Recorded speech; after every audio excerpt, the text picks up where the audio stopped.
গুনার পথে চলবে তাদের জন্য আল্লাহ জাহান্নাম বানায় রাখছে। জাহান্নামটা কেমন ভয়ঙ্কর! আল্লাহ বলেন ওয়াইলুল লিকুল্লি হুমাযাতিন লুমাযা আল্লাযী জামাআ মালান ওয়া আদ্দাদা ইয়াহসাবু আন্না মালাহু আখলাদা কাল্লা লা ইউনবাযান্না ফিল হুতামা ওয়া মা আদরাকা মাল হুতামা নারুল্লাহিল মুকাদা আল্লাতী তাত্তালিউ আলাল আফইদা।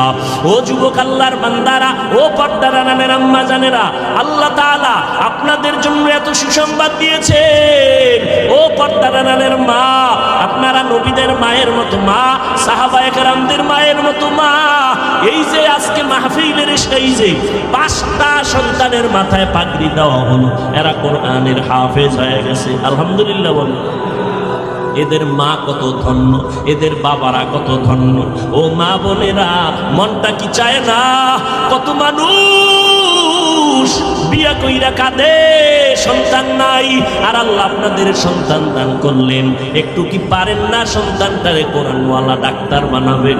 আপনার সন্তানটারে কোরআন পড়ানেওয়ালা ইঞ্জিনিয়ার বানাবেন?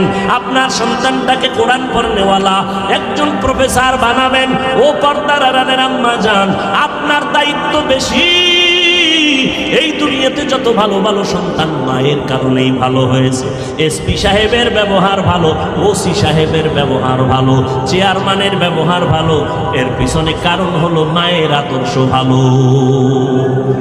এরে আম্মা জানেরা, আপনারা হাফেজ কোরআনের মায়ের মতো মা, আপনারা খাদিজা রাদিয়াল্লাহু আনহার মতো নারী, আপনারা আয়েশা রাদিয়াল্লাহু আনহার মতো নারী, ফাতেমা রাদিয়াল্লাহু আনহার মতো নারী। এরে আম্মা জান, আল্লাহ আপনাদের এত সম্মান দান করেছেন। একটা কোরআন পড়নেওয়ালা ডাক্তারের মা হইয়া কবরে যান, ওই সন্তান দোয়া করবে, দুনিয়াওয়ালারা দোয়া করবে, আপনিও কবরে দোয়া পাবেন। একজন কোরআন পড়নেওয়ালা ইঞ্জিনিয়ারের মা হইয়া কবরে যাইয়েন, আল্লাহর কাছে দোয়া করিয়েন। ও যুবক, কষ্ট না নিলে আমি 2-4 মিনিট একটা ঘটনা বলি। তোমাদের মোবাইলের ঘটনা, মানে মোবাইলে আছে, ইতিহাসের বিরল ঘটনাটা আমি প্রায় সময় বলি, আজ একটু শোনায় যাই। সন্দীপের বাবারা 2 ভাই, ছোট ভাই সময় মতো বিয়া কইরা নিল, বড় ভাই বিয়া করে নাই। ছোট ভাই বিয়া করিয়া সংসার চালু করেছে, বড় ভাই বিয়া করে নাই। কিছুদিন পরে ছোট ভাই কয়, ও বড় ভাই, তুমি কি বিয়া করবা না? করবো যে, মাইয়া তো পাই না। কয় মাইয়ার অভাব। বলে না, আমি মনের মতো পাই না। ছোট ভাই মনে মনে ভাবলো, মনে হয় যেন আমার বড় ভাই যেন একটা সম্ভ্রান্ত পরিবারের মাইয়া চায়। খুঁজা খুঁজা একটা সুন্দরী রূপসী ডানা কাটা পরি রেডি করলো। সম্ভ্রান্ত পরিবারের মেয়ে, শিক্ষার অভাব নাই, সম্পদের অভাব নাই। বড় ভাইয়ের কাছে প্লেস করলো, ভাইজান অমুক এলাকা, সম্ভ্রান্ত পরিবার, শিক্ষা দীক্ষার অভাব নাই, মেয়েটা অনেক সুন্দরী। কই পড়ে? বলে বিশ্ববিদ্যালয়ে পড়ে, চট্টগ্রামে। কথার কথা। এইবার কয়, না রে ভাইজান, ছোট ভাই, আমি এই মাইয়া চাই না। হয়তো তুমি চাও কি? আমি এমন একটা মাইয়া চাই, যেই মাইয়া আমার বউ হবে। আমি এমন একটা মেয়েরে বউ বানাবো, যেই মেয়েটা আমার হাত ধরে আমাকে জান্নাতের মধ্যে ঢুকাইয়া দিবে। ছোট ভাই কয়, এমন মাইয়াও নাই, তোর কপালে বিয়াও নাই। বড় ভাই একটা পয়েন্ট আউট করে দিল, কয়, ছোট ভাই, আল্লাহর কসম,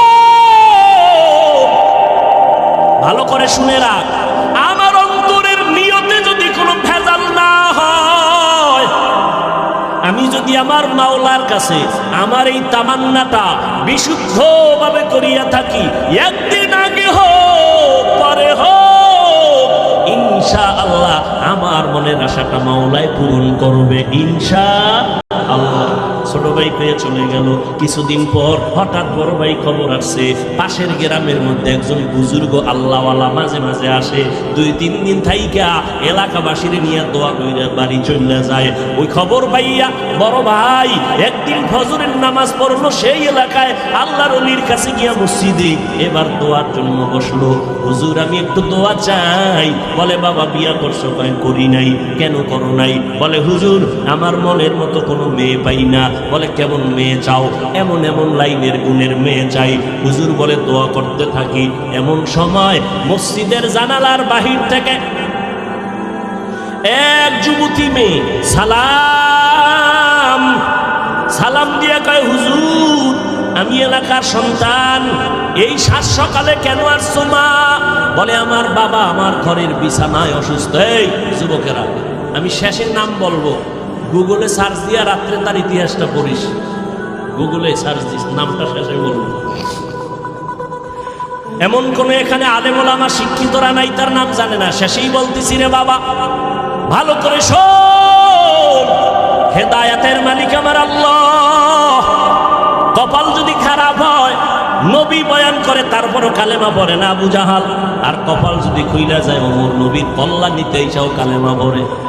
বড় ভাই বসে আছে আল্লাহর ওলির পাশে, যুবতী মেয়েটা কয়, আমার বাবা অসুস্থ, একটু দোয়া করবেন, আল্লাহ যেন সুস্থ করে দেন, আর যদি আল্লাহ নিয়ে যায় ইমানের সাথে যেন আল্লাহ নিয়ে নেন। হুজুর বলে, মা তোমার বয়স কত? বলে, এত বিয়া হয়েছে নি? কয়, হয় নাই। কেন বিয়া হয় না তোমার? বলে, আমি গরিব। বলে, তো গরিব হয়েছে কি, এই দেশে কি গরিব ছেলে নাই? বলে, আছে, তবে আমি ওই ছেলে চাই না। কেমন ছেলে চাও? কয়, হুজুর দোয়া করবেন, এমন একজন ছেলেরে আমি আমার আপন বানাবো, যেই ছেলে আমার হাত ধইরা আমারে জান্নাতের ময়দানে ঢুকায় দিবে। আমি এমন একটা ছেলে চাই যার হাত আমার হাতের সাথে লাগবে, আমার মালিক আমারে কবুল করে জান্নাত দিব, আমার স্বামীর দোয়ায় আমি জান্নাতের ময়দানে যাব, আমার স্বামী আমার সহযোগিতা করবে জান্নাতে যাওয়ার। কেমন স্বামী চাই?